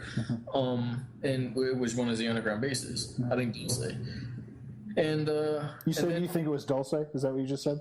Yeah, and then with that forgiveness, balanced, trinary heart aspect, we have to fiercely tend to these issues. We have to fiercely tend to the shadow self and the trauma that exists and the laziness in accepting this system, this handout from somebody who's tricking us, a snake oil salesman. We have to fiercely attend to these issues. Just that, attacking the messenger, as strangely as it sounds, as far as the people who are representing what we call evil, is just another distraction of that original force, which actually must be disabled within us. Because we're perspective, central reality generators. It extends out from our perspective in the center. And if we allow certain frequencies in from that, then we're encoding our reality to allow an inhabitation of those frequencies, which are actually entities. The highest truth here is that the entities are frequencies that inhabit, that come in and inhabit the realm like parasites. All right, so with kind of transitioning some energy here out of the denser, more topics, I have a series of questions here that relate to you and your personal life and what you've been through. Are you open to talking about that stuff? Yeah, it's just been getting my ass kicked for the past 6 years, but yeah, 7. So what was your role in the SSP specifically? What was your specialty and what purpose did you serve? That'll come out more later on. I haven't even gone through the headache part of getting past the initial memories, but within that, they gave me memories back in 2010. It's strange how memories work, at least maybe people in the program, where I have awareness of remembering the events and I know my role, but then now if I put it into words, I'm going to rehash that process. It's honestly, and then the highest part of it is kept not under wraps, but it's because I was used in a certain way which maybe I wasn't too okay with. It wasn't like nasty. It was like happens sometimes in the bases, but it was something where it's like they needed like children for their energy and their ability to create, and it's like they were in a way weaponizing children, but in essence it was for the protection of Earth from certain systems. So it's like it's military, but that's what it is. And then that was just as far as, and it was honestly wasn't even weaponizing. Shit, my labs weaponized me. The bases weaponized me. They were merely basically using me as a viewer and for travel, you see. So, and then at that point, it's like, you know, a lot. So I've seen a lot of things from where they've gone and what they've done. But in the essence, they're doing a lot of things, and I'm basically being utilized as a transportation, if you will. Just because when, you know, certain kids are sensitive enough, they can use the devices that way. So it's almost like messed up. And then, you know, beyond that, I remember being trained to a degree, and that experience alone is strange because on those environments, the ships, the schedules, the time, bathroom, all that, none of that really matters. So it's very strange, and you might think, well, maybe that's a simulator because it sounds like that, and it's kind of true. But the weird thing is, I remember going into that. Then, if that is a simulator, and then there's a simulator in that where you can do training scenarios and stuff like that. So I think pretty sure that was just a ship, because I've been on other ships, and the UFOs, they're like it merges with your mind. It's almost like a spiritual cartoon land. It's weird how to describe it. And it's a varying degree of that depending on how much physicality they want in that area, to the degree where you could literally invent a quarters section to lie down in.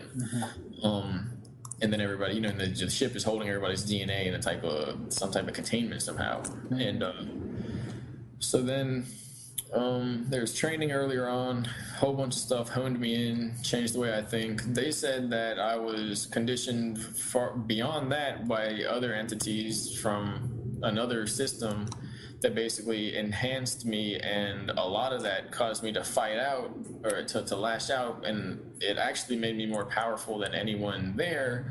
But with my inability to basically secure myself and know who to trust, I began, you know, in the end, I just lashed out at everyone. And that was like by the end of 2010, where I didn't know who to trust, whether it was the, you know, wealthy faction of secret societies, or the space command, or whether it was the CIA or the FBI. I literally did not know who to trust. And the truth is, that's the point. You're not supposed to. You're supposed to go through that and come out and you go, I don't trust anyone. I trust me, because now I know there's these infections and there's this, and until people kick this whole thing, that's not how it works. But in doing that, and you learn that there are people you can trust, because everybody's playing this game of tricking the system to try and free the people.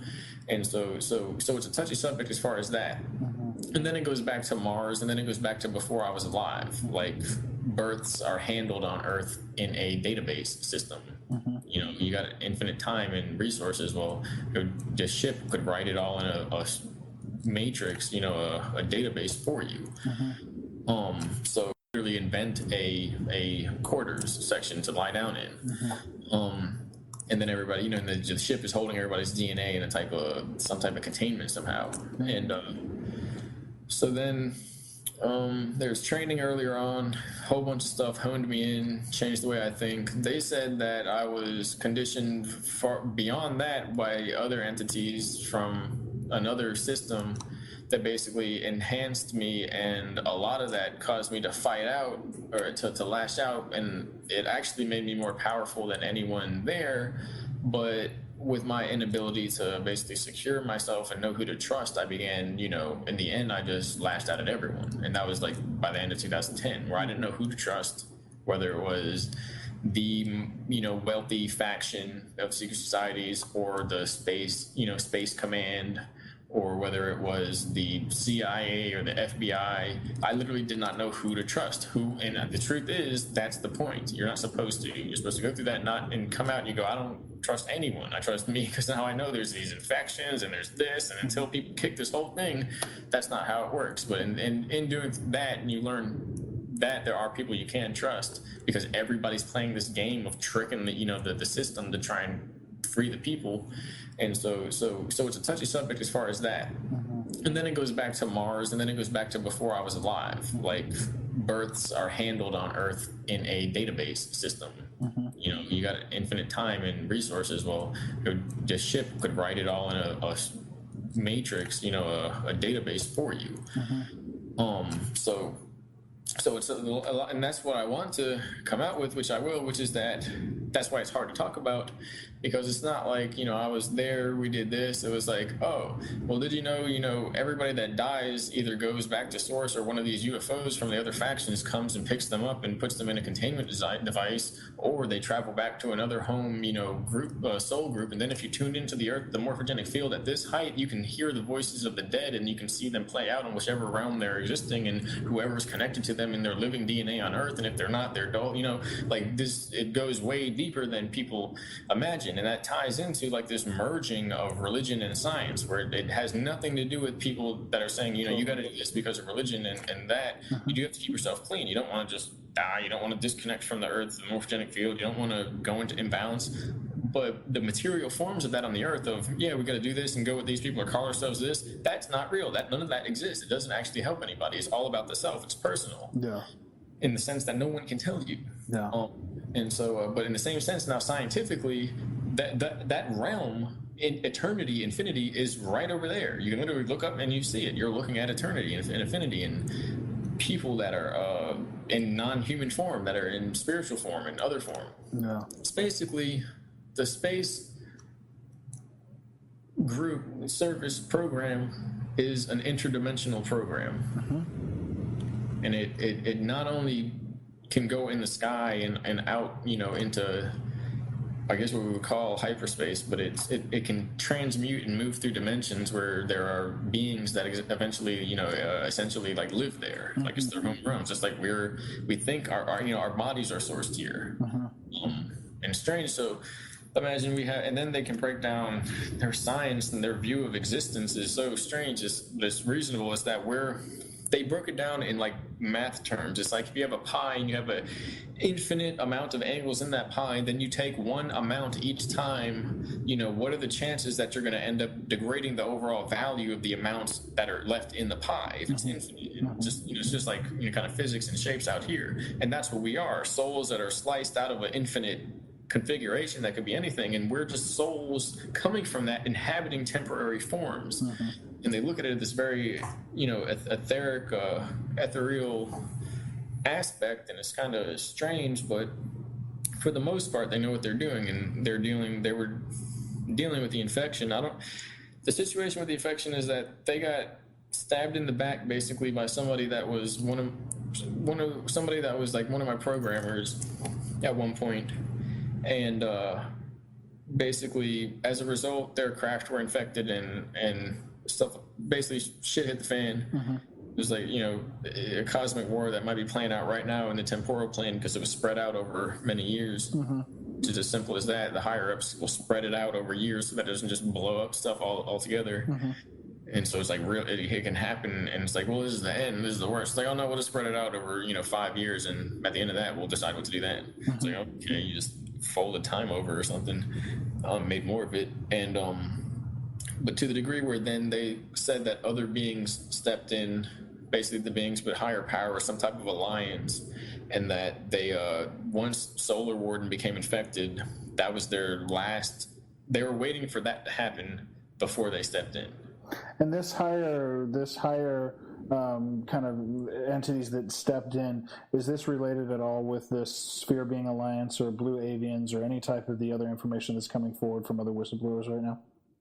I heard about that stuff, and I didn't basically go that route. So I didn't define it as anything as far as that.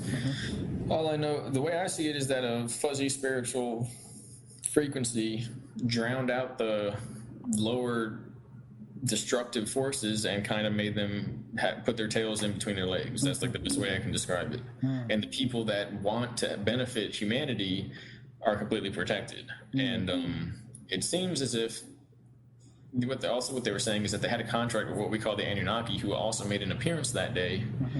And it's not what people think.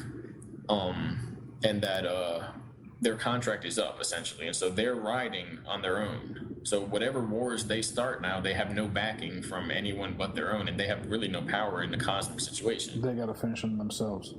Exactly. And so they have power over man, but now there's all these races that, if this is true, they incarnated here, and they're saying, well, now you're stepping on my toes, and all I'm doing is trying to help people. So now it's cosmic law that they're being impressed upon. And they're apparently, if you want to believe that, technically we went through time and viewed the apocalypse, 30 or 40 times and 30 or 40 different timelines, and we're all connected to those, and we were shutting them off by connecting with them and experiencing them in that way and synchronizing them up with the inhabitants of this timeline, which is kind of strange and crazy. And so at the end of this and halfway through it and just before and right after before the start and right after the start and during, everyone's in a panic, in a and it's also rituals for Pan the god, but it was beyond that. There was rituals looked like Christmas presents in a blind kid's mind, that's plugged into the system, and it's the funnest thing in the world, getting tortured or one of those experiences. This was literally living out tens to hundreds of thousands of years on these timelines, trying to get through these experiences as humanity and living with them, and then it would restart and we go to another one, and we were like the custodian crew of this situation. Wow. So and apparently they're still doing that, and they've been doing that. So they want out of everything to just not have to do this anymore, to be done with it, to close off all the time loops, to let everything heal itself, and to not have to play that role anymore. They're exhausted. Right. And so and that's also relating back to now their lowered energy, they're tired, they look like they're getting caught up into certain shit because they can't fend off those frequencies from infecting them. Exactly. So in everybody coming together to heal, it could heal everything, and then there were potential futures where that occurred, but there's also areas where that occurs, and we have to ensure that we come together so we don't just create the same system with a different face, Definitely. Oh man, where to kind of go from here? Can you talk about hybrids in general and your awareness of the hybridization programs and kind of what their agenda is here, or what they kind of play into? I think there were two agendas with that, which was one to bloody muddy the DNA up with animal DNA, other people's DNA, sick people's DNA, stuff from the sky, stuff from the ground, all this stuff, to the degree where now when the DNA is mixed, it doesn't ascend as easily, it's not as powerful, it doesn't connect as well. So I don't know what it is there. There's not as much congruence and unification, and that is what ascension and harmonization is. So they do that, and that holds people back. And then the other was to create more I'm assuming a race of beings, but they created many different races of beings, and that could be anything from having a little bit of like wolf or dog DNA to having they've used dolphin DNA that enhances psychic abilities and underwater abilities.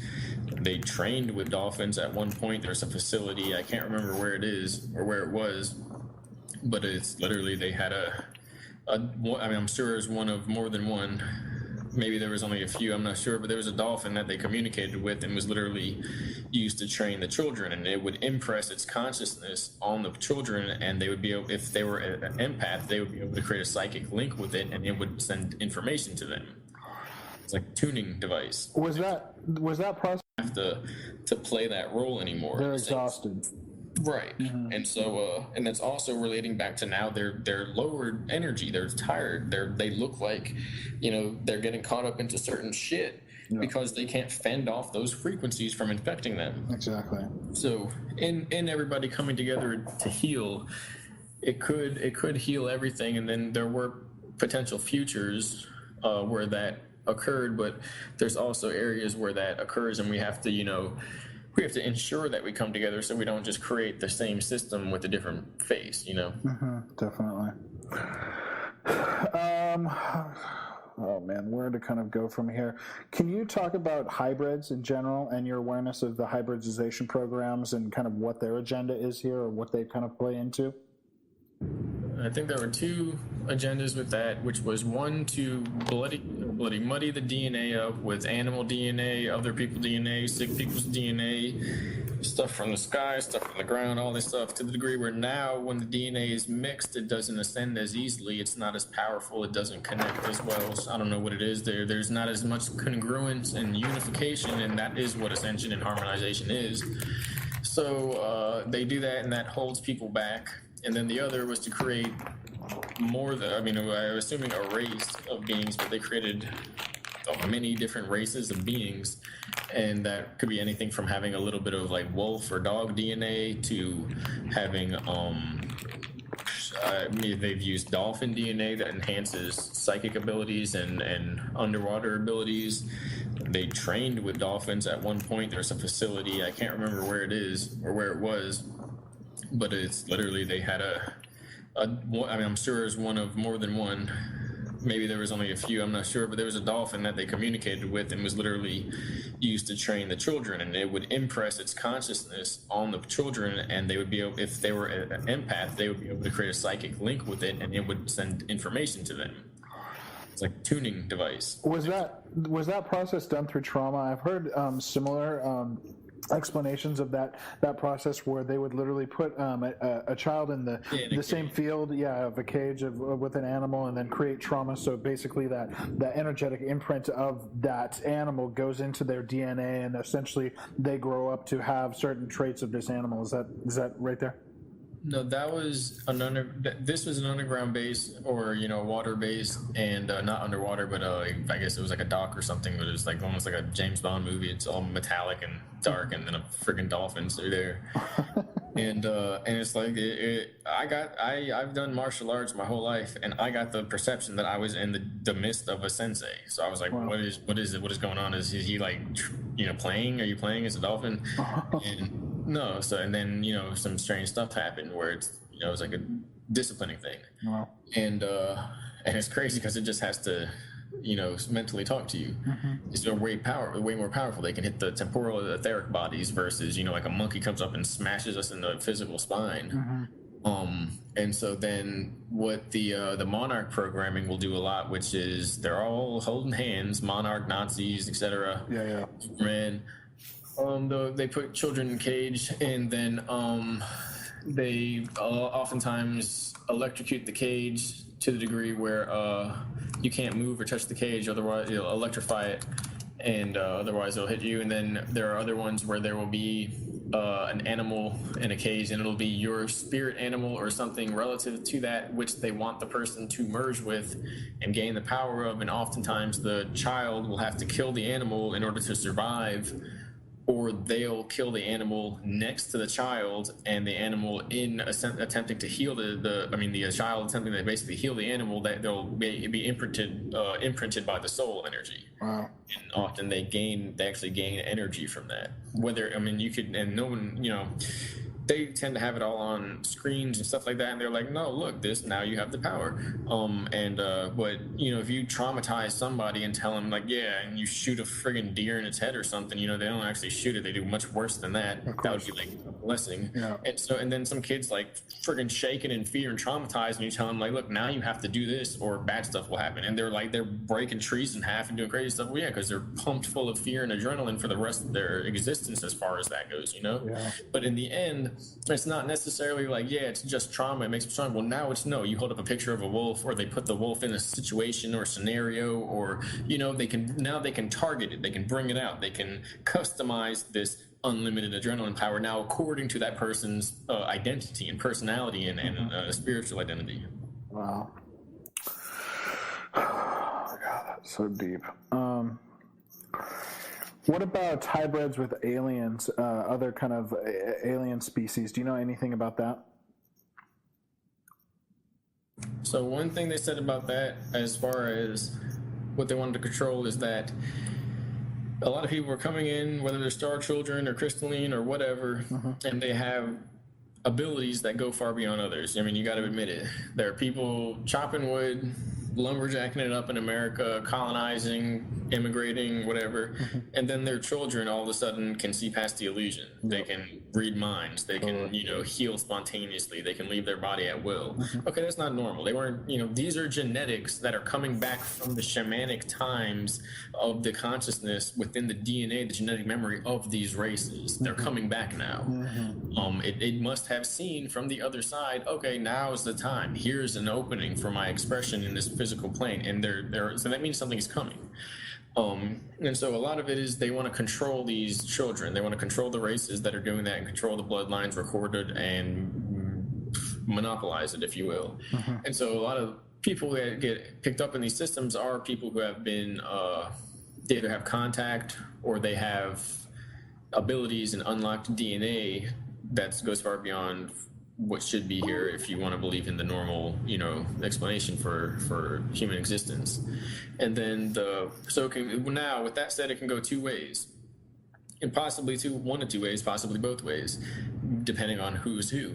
That they're doing this and saying, no, it's bad, they're gonna, hurt everybody, when in reality, they're hurting everybody. They know these beings are upgrading people, and I don't want to use that term. We're not a device. We're not going to upgrade with the fucking soul chip or, spiritual DNA from some entity, unless you designed it yourself using what you already have with you. That's how it's, going to work. If there's another technological way to enhance our ability through these frequency generators and things like that, well, you'll have to decide whether you trust the organs in your brain and body or not, or if you learn how to, use them. And that doesn't mean, though, we need to all open our third eye and friggin' go into the astral. It doesn't mean that. Yeah. That is being active with these emotions and this programming, and we have to flush the system to rid the programming. But the explanation is that they've been hurting people, and these beings are helping humanity. They're giving humanity a boost, and that they can't control whoever they boost. They go to them and put them in the simulators, put them in whatever, drug them, abuse them, muddy up their DNA, whatever it is. The DNA of these people, these children, come out, and they continue to try and tell people the truth, no matter what these people do to them. So they know, maybe that's why now they're saying, oh, we got to act like we were trying to help them the whole time, and we got to have a cover story here, because we can't do that. What are we going to do? Become another race? And then they become transhumanist, and it's like now they're Autobots that don't even have minds. Exactly. Okay, well, that didn't help them. So there's that, and then there's the explanation that people are being inhabited and possessed and altered genetically by these advanced races. I'll just say, if somebody wanted to possess somebody, they would just go into any one of these areas now where people congregate and have unchecked desires or spiritual energies. Yeah, that's how people get possessed. People are possessed all over the place. People are possessed. People are running this show. Yeah, totally. Running the show of this world. That's not the new thing. That's the old thing. The new thing is that people are overcoming that and overcoming the system. And so that's basically, it's confusing, but that's what my experiences are with that. Although it could be not so much of an illusion, but maybe what is really being upgraded is the fact that they're, grabbing these contactees and containing them. And that if people are left to, mess with the aliens, sure, we'll get some prizes and DNA upgrades, but then the aliens are going to want us to chill with them for the rest of the time. I don't know. I'm not sure. Maybe those people are old alien DNA. It's not alien at that point. Maybe not at that point, but just because the word's not a helpful word, and that so those people aren't being possessed and taken over by the DNA of the alien now, so that no, they were originally that. Now they're coming to Earth to share what they are, and if they invaded by helping everyone out and just we don't like you, okay, and that guy goes and feels whatever and doesn't become a warlord. We see these other people who are essentially possessed by these spirits, and when we say no, we don't want this, we give you negative energy, they feed on it and grow like a Borg machine and take over the whole friggin' planet. Okay, there's a clear line between somebody dominating the planet and invading, and somebody coming here to just add energies and try and assist in the situation. It's confusing, but that's what my experiences are with that. Although it could be not so much of an illusion, but maybe what is really being upgraded is the fact that they're grabbing these contactees and containing them, and that if people are left to mess with the aliens, sure, we'll get some prizes and DNA upgrades, but then the aliens are going to want us to chill with them for the rest of the time. I don't know. I'm not sure. Maybe those people are old alien DNA. It's not alien at that point. Maybe not at that point, but just because the word's not a helpful word, and that so those people aren't being possessed and taken over by the DNA of the alien now, so that no, they were originally that. Now they're coming to Earth to share what they are, and if they invaded by helping everyone out and just we don't like you, okay, and that guy goes and feels whatever and doesn't become a warlord. We see these other people who are essentially possessed by these spirits, And when we say no, we don't want this, we give you negative energy, they feed on it and grow like a Borg machine and take over the whole friggin' planet. Okay, there's a clear line between somebody dominating the planet and invading, and somebody coming here to just add energies and try and assist in the situation. We've been invaded. That already happened. There is no such thing as something's going to happen that's bad. It's already happened. Yeah, definitely. I totally agree with you on that one. I got two more questions here that I want to kind of delve into, and then I feel like just kind of closing the channel here and working with this information and reconvening. I got a lot more questions that I didn't even approach here, but I'm really digging the flow of the conversation, and I feel like this is a good amount. One of the questions I have here is in pertaining to the planet Saturn. Do you have any information on that planet in particular, as far as how its history, as far as beings that came from that planet, essentially what's going on there now, how Saturn plays out in an occult way through symbolism and through different things, even the naming of days and Saturday being related to Saturn? Is there any information you have regarding Saturn? Yeah, there's a lot of confusion. There's a lot of symbolism about the gods and the weekdays and common religious figures and pagan religious figures and the pantheon and scripture and who was being referenced in worship, and whether it was animal men or whether it was just spiritual metaphors or representations of energies in men, or whether it was just natural God elements like food or water or time and change. And so in 2010, one of the experiences, I just put an article up about this. I think you've seen it. Yeah. So where I was to basically go with one of the higher ups, if you will, magician men, and basically accompany him to one of the lizard planets, which may have just been a simulator inside of a supercomputer, or maybe the time itself and space itself is in a way a simulator, and to get to Saturn you just transmute your frequency into a type of system, and you don't actually travel there through space. It's like a light bulb, and within that light there's a frequency and a code, and if you tune that into your UFO, you end up in a plane that's inhabited by what we would call Saturnalian beings, or however you want to call it. And so that was a city of reptilian beings, reptoid beings, that used the frequency generators that were in the form of these big pyramidal mounds and devices.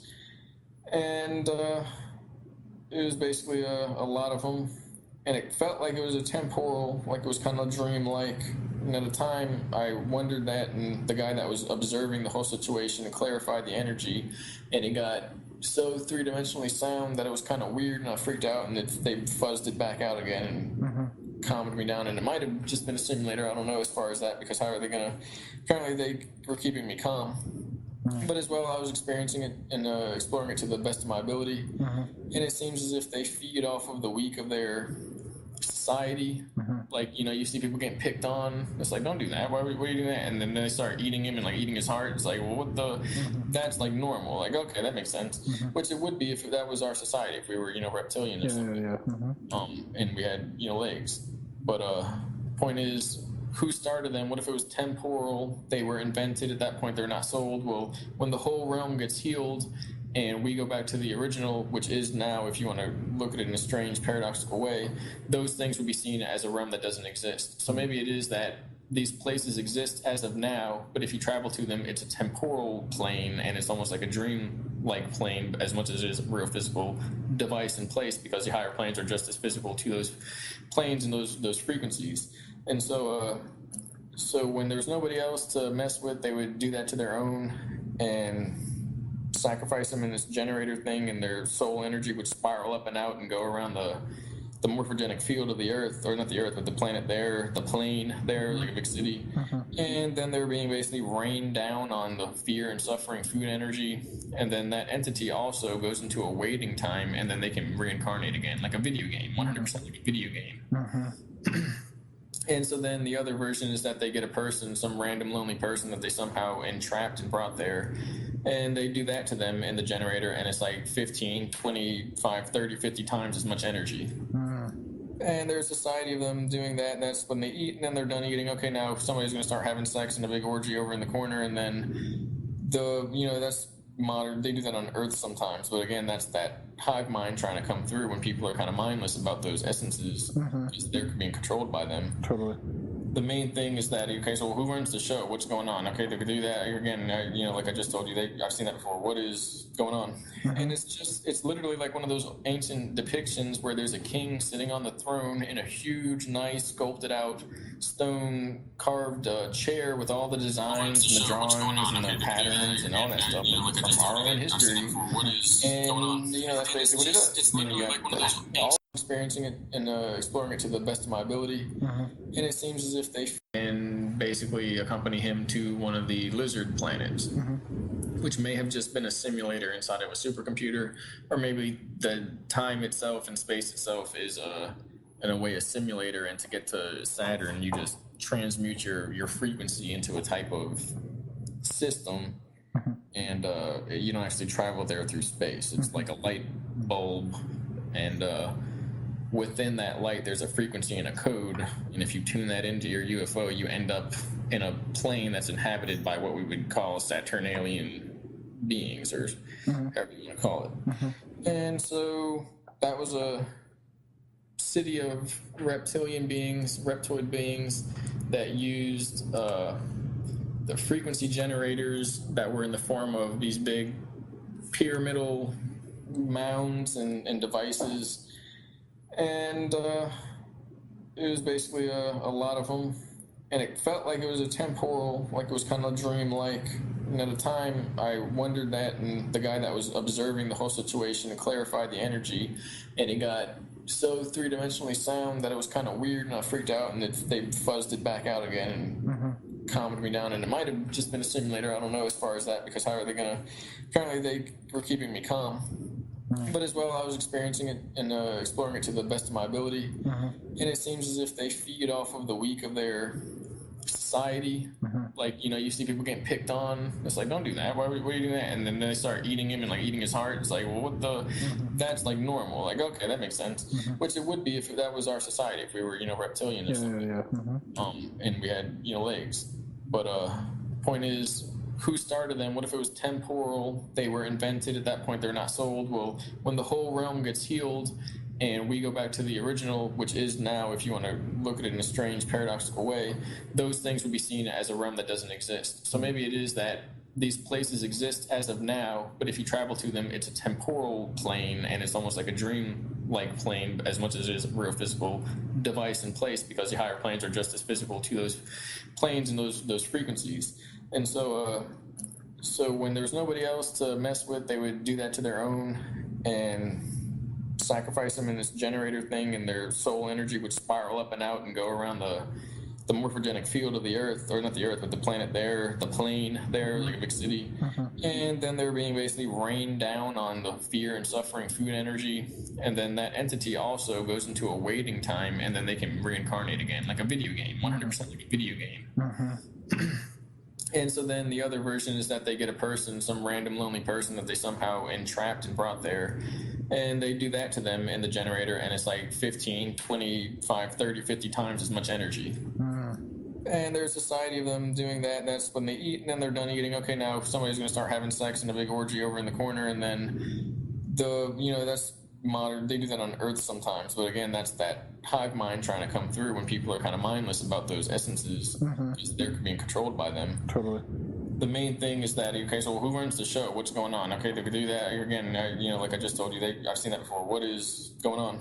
And it's literally like one of those ancient depictions where there's a king sitting on the throne in a huge, nice, sculpted out stone carved chair with all the designs and the drawings and the patterns and all that stuff from our own history.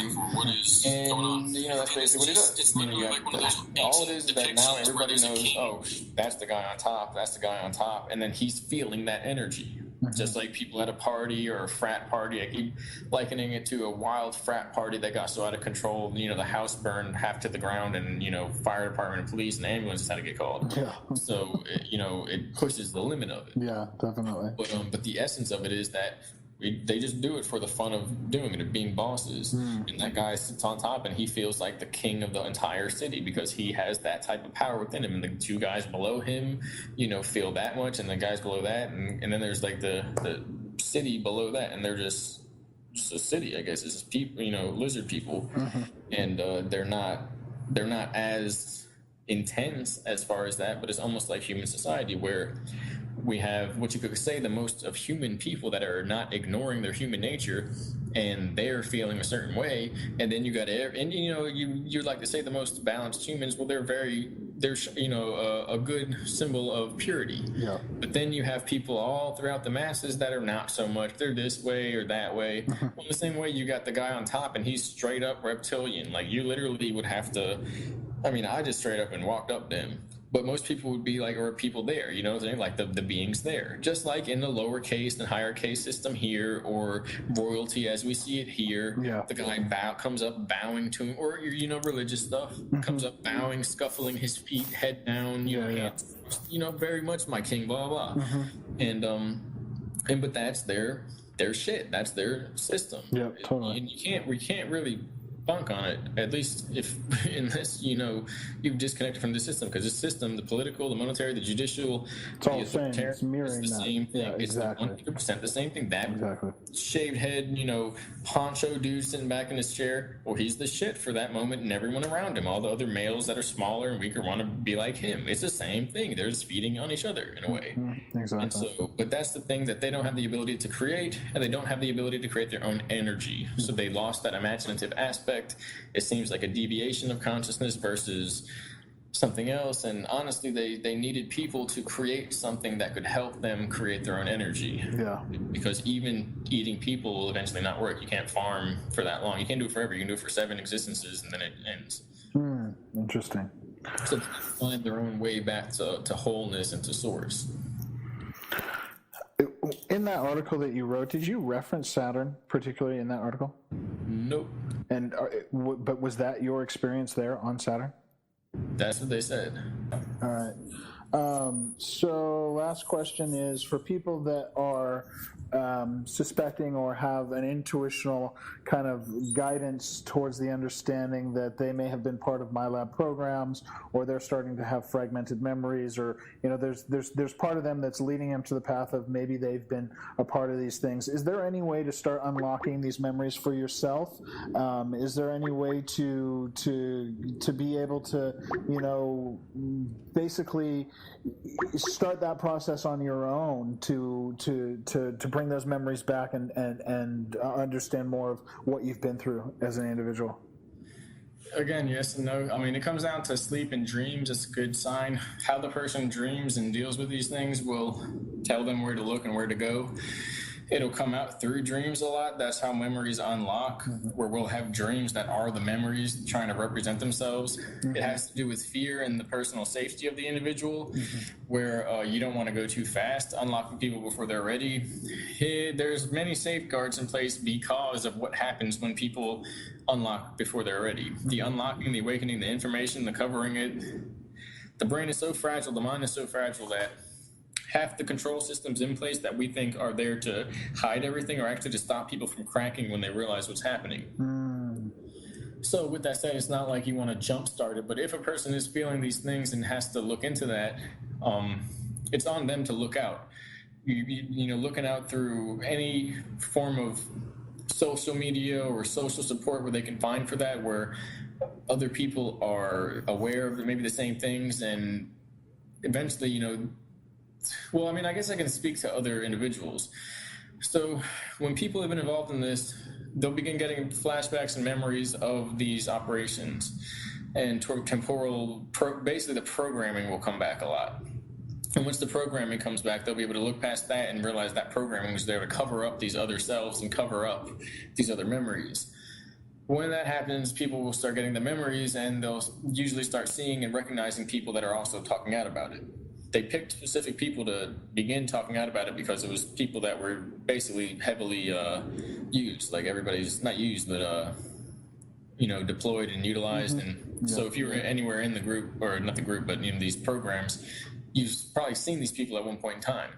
And that's what is coming out. A lot of these people that I've connected to, a lot of people that I've seen, we all in a way know each other. We have memories at some point in time. A lot of times they do that because they're trying to unify everybody. And so the only thing one can do is continue to connect.